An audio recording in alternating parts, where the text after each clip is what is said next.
नमस्कार।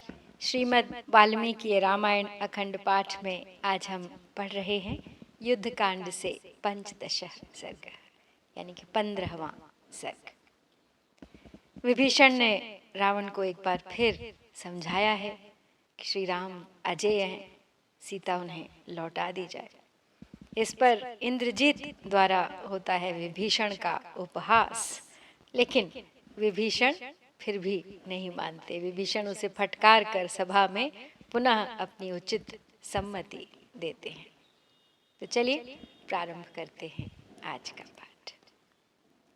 बृहस्पतिस्तुल्य मतेर्वचस्तन्निशम्य यत्नेन विभीषणस्य ततो महात्मा वचनं बभाषे तत्रेन्द्रजिन्नैरितयूथमुख्यः किं नाम ते तात कनिष्ठवाक्यम् अनर्थकं वै बहुभीतवच्च अस्मिन् कुले योऽपि भवेन्न जातः सोऽपि दृशं नैव वदेन्न कुर्यात् सत्त्वेन वीर्येण पराक्रमेण धैर्येण शौर्येण च तेजसा च एकः कुले अस्मिन् पुरुषो विमुक्तो विभीषणस्तात कनिष्ठ एषः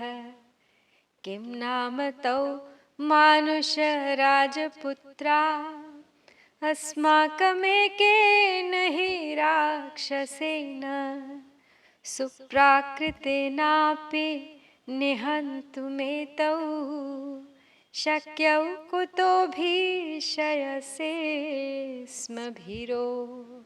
तो विभीषण बृहस्पति के समान बुद्धिमान थे। उनके वचनों को जैसे तैसे बड़े कष्ट से सुनकर राक्षस यूथपतियों में प्रधान महाकाय इंद्रजीत ने वहां यह बात उनसे कहा, मेरे छोटे चाचा, आप बहुत डरे हुए की भांति यह कैसी निरर्थक बात कह रहे हैं। जिसने इस कुल में जन्म न लिया होगा वह पुरुष भी न तो ऐसी बात कहेगा और न ऐसा काम ही करेगा। पिताजी, हमारे इस राक्षस कुल में एकमात्र ये छोटे चाचा विभीषण ही बल, वीर्य, पराक्रम, धैर्य, शौर्य और तेज से रहित हैं। वे दोनों मानव राजकुमार क्या हैं? उन्हें तो हमारा एक साधारण सा राक्षस भी मार सकता है। फिर मेरे डरपोक चाचा, आप हमें क्यों डरा रहे हैं? त्रिलोकनाथो ननु देवराजः शक्रो मया भूमितले निविष्टः भयार्पिताश्चापि दिशः प्रपन्नाः सर्वे तदा देव गणाः समग्राः ऐरावतो निःस्वनमुन्नदंसा निपातितो भूमितले मया तु विकृष्य दन्तौ तु मया प्रसह्य वित्रासिता देवगणाः समग्राः सोऽहं सुराणामपि दर्पहन्ता दैत्योत्तमानामपि शोककर्ता कथं नरेन्द्रात्मजयोर्न शक्तो मनुष्ययोः प्राकृतयोः सुवीर्यः अथेन्द्रकल्पस्य दुरासदस्य महौजसस्तद्वचनं निशम्य ततो महार्थं वचनं बभाषे विभीषणः शस्त्रभृतां वरिष्ठः।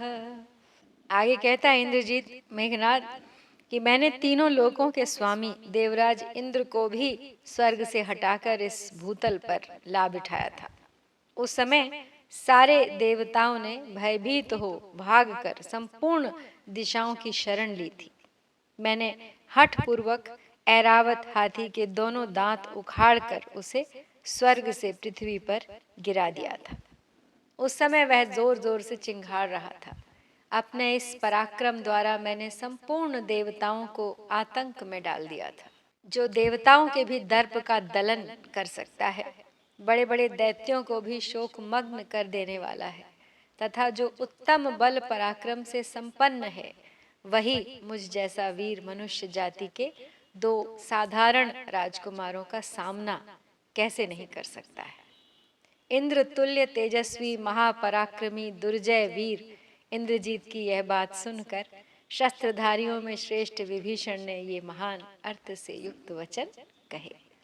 नातात मंत्रे तव निश्चयो अस्ति बालस्त्वमद्यापि विपक्व बुद्धिः तस्मात् त्वयापि आत्मविनाशनाय वचोऽर्थहीनं बहुविः प्रलप्तम् पुत्रप्रवादेन तु रावणस्य त्वमिन्द्रजिन्मित्रमुखोऽसि शत्रुः यस्येदृशं राघवतो विनाशं निशम्य मोहादनुमन्यसे त्वम् त्वमेव वध्यश्च सुदुर्मतिश्च स चापि वध्यो य इहानयत्वां बालं दृढं साहसिकं च योऽद्य प्रावेशयन्मन्त्रकृतां समीपम्।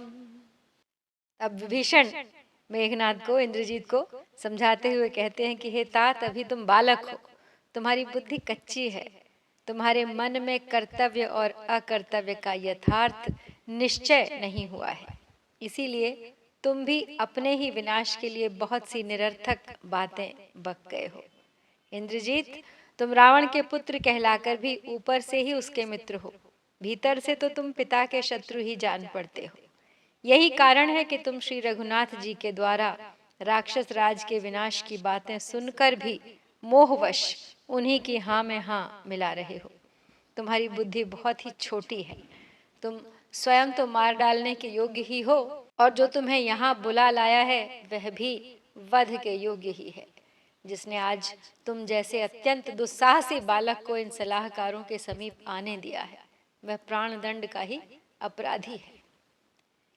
मूढ़ो प्रगल्भो विनयोपपन्नस्तीक्ष्ण स्वभावो अल्पमतिर्दुरात्मा मूर्खस्त्वमत्यन्त सुदुर्मतिश्च त्वमिन्द्रजिद्बालतया ब्रवीषि को ब्रह्मदण्ड प्रतिम प्रकाशानर्चिष्मतः कालनिकाशरूपान् सहेतु बाणान् यमदण्डकल्पान् समक्षमुक्तान् युधि राघवेण धनानि रत्नानि सुभूषणानि वासांसि दिव्यानि मणिश्च चित्रान् सीतां च रामाय निवेद्य देवीं वसेम राजन्यः वीत शोकाः। तो मेघनाद को संबोधित करते हुए, उसे समझाते हुए फिर कहते हैं विभीषण कि इंद्रजीत, तुम अविवेकी हो, तुम्हारी बुद्धि परिपक्व नहीं है, विनय तो तुम्हें छू तक नहीं गई है, तुम्हारा स्वभाव बड़ा तीखा और बुद्धि बहुत थोड़ी है, अल्प है, तुम अत्यंत दुर्बुद्धि, दुरात्मा और मूर्ख हो, इसीलिए बालकों की सी बेसिर पैर की बातें करते हो। भगवान श्री राम के द्वारा युद्ध के मुहाने पर शत्रुओं के समक्ष छोड़े गए तेजस्वी बाण साक्षात ब्रह्मदंड के समान प्रकाशित होते हैं, काल के समान जान पड़ते हैं और यमदंड के समान वे भयंकर होते हैं। भला उन्हें कौन सह सकता है। अतः हे राजन, हम लोग धन रत्न सुंदर आभूषण, दिव्य वस्त्र, विचित्र मणि और देवी सीता को श्री राम की सेवा में समर्पित करके ही शोक रहित होकर इस नगर में निवास कर सकते हैं। विभीषण अडिग हैं, अटल हैं अपनी बात पर और पूर्ण प्रयास कर रहे हैं इस बात का कि सीता माता को लौटा दिया जाए। और इसी के साथ हम श्री वाल्मीकि निर्मित आर्ष रामायण आदि काव्य के युद्ध कांड में 15वां सर्ग पूरा करते हैं। इत्यार्षे श्रीमद् रामायणे वाल्मीकिये आदिकाव्ये युद्धकाण्डे पञ्चदशः सर्गः। ॐ श्री सीतारामचन्द्राभ्यां नमः।